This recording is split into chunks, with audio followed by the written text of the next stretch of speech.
guys, this is Eric from LED Grow Lights Depot. Today I'm going to be unboxing a Mars Hydro Pro 2 Cree 128. I'm super excited to unbox this. This is a fantastic light.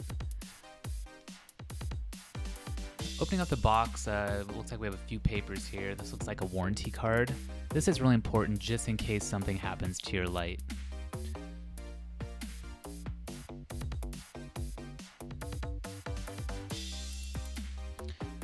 The second piece of paper here are instructions for setting up, installing the light. There's some specs on it, such as PAR data, spectrum.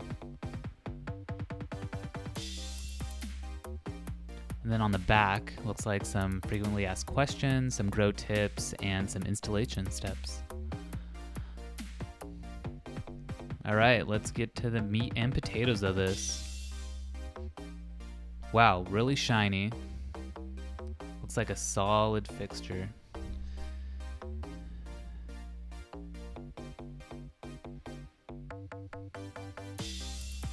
So underneath here we have a power cord and some wire hangers. The power cord is 3-prong, 120 volts.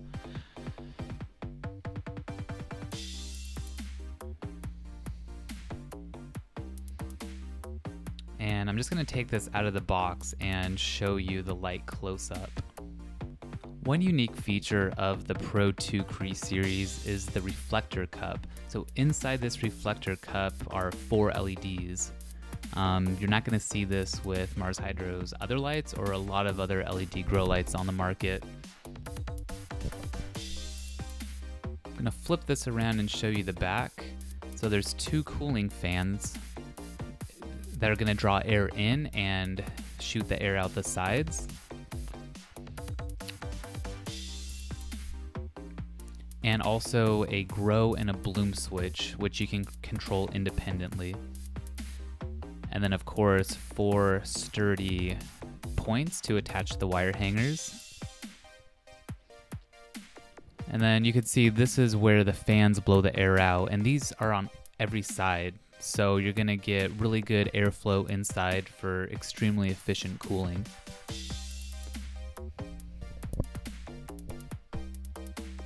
This unit is really easy to set up.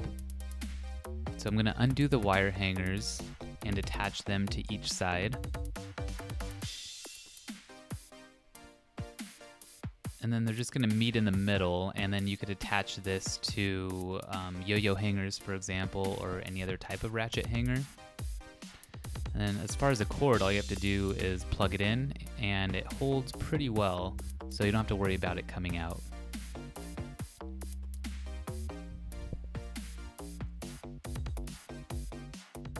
All right, let's turn this on. So this is the grow switch. Wow, that is bright. So you can see inside the reflector cup you have a white LED and a blue LED. I'm going to turn this off and turn on the bloom switch. So this turns on both the red types of LEDs. There's 2 different types of reds, 2 different types of blues, and then that white that we saw. Now turning on the grow switch, this is the spectrum and the intensity that you'd want to use to flower. Don't just use the red switch because it's not going to be intense enough. So this is going to be the full spectrum. Here's a red again, and that's it. I don't recommend this, but I'm curious to see how this unit is constructed. So I'm going to undo all the screws on top of the panel and lift up the top of the panel and see what's inside. This unit is pretty well built. You can see the heat sinks directly underneath the LEDs. We got 4 of them for each panel, 4 drivers, and 2 large cooling fans. Looks really clean inside. Yeah, I'm happy with it. Let's get this set up in the tent. The Mars Pro 2 Cree 128 will veg about an 8 square foot area. So that's about 24 inches by 48 inches, 18 to 24 inches above the canopy, or flower about a 6 square foot area, it's 24 by 36 inches, 12 to 18 inches above the canopy. The power output for the growth mode is around 240 to 270 watts, and both switches on together will draw about 325 to 355 watts. That's equivalent to about a 450 watt HID according to Mars Hydro. So looking at Mars specs, the Pro 2 Cree 128 uses less watts, but will put out more light than the Epistar version. And this is because the Cree LEDs are more efficient. So while the Cree version is a little bit more expensive, it's a higher quality fixture.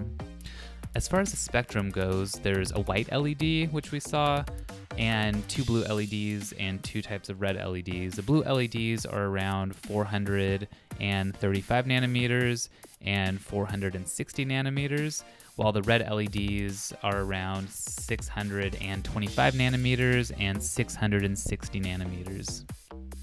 Let's look at some par numbers. This is taken at about 2 feet above the bottom of the grow tent. So this is the furthest recommended distance for veg. We're at about 306 micromoles. So this is perfect for veg. I'm just gonna move the sensor around a little bit to see what sort of numbers we're getting. So moving it closer to me, a little bit past the fixture, we're at about 190 micromoles. And a little bit further, 119. So it's dropping off pretty quick as the sensor approaches my direction. Now moving it to the other side, we're at about 130. So this is the edge of the footprint. I wouldn't go any further than this. I'd say it's right around a 2x4 area for veg. Obviously directly underneath you're gonna be getting higher par. Another thing to keep in mind is that once the tent is closed, the light's gonna be reflecting more and you're gonna be seeing higher par numbers. The furthest distance for flowering is 18 inches, so I'm gonna take the measurement from here. We're at 390 micromoles. This is perfect for flower. You don't wanna get any less intense than this. And just moving the meter towards me, 360. So the light's closer to the bottom of the tent. So as I move this around, you're not gonna see as much variation unless it's off to the extreme sides. But the closer you are to the fixture, the more intense it's gonna be, obviously. But as we'll see shortly, this number is not gonna drop off very quickly. Again, the recommended footprint for flower is 2x3. If you want to flower in a 4x4 tent, I would recommend using 2 of these units or a Mars Pro 2 Cree 256. Now finally, I'm going to take some measurements at 4 feet above the bottom of the grow tent just for reference. So at 4 feet, we're at 240 micromoles. The unit holds its intensity pretty well at about 4 feet. This is perfect for vertical canopy penetration. And now I'm just gonna bring the unit up slowly so we can see what kind of numbers we're looking at.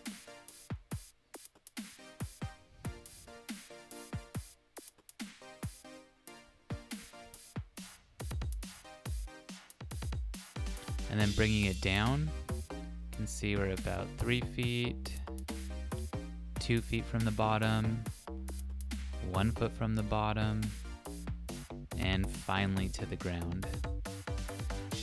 Now I'm going to move the sensor to the side of the grow tent, to the extreme side.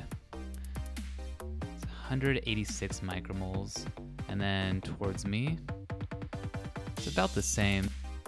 Thank you so much for watching this review. If you want to learn more or buy this light, you may do so at the links below. Give this video a thumbs up and comment to show your love and support. And if you want more videos like this in the near future, don't forget to subscribe. And don't forget to check out our website at ledgrowlightsdepot.com.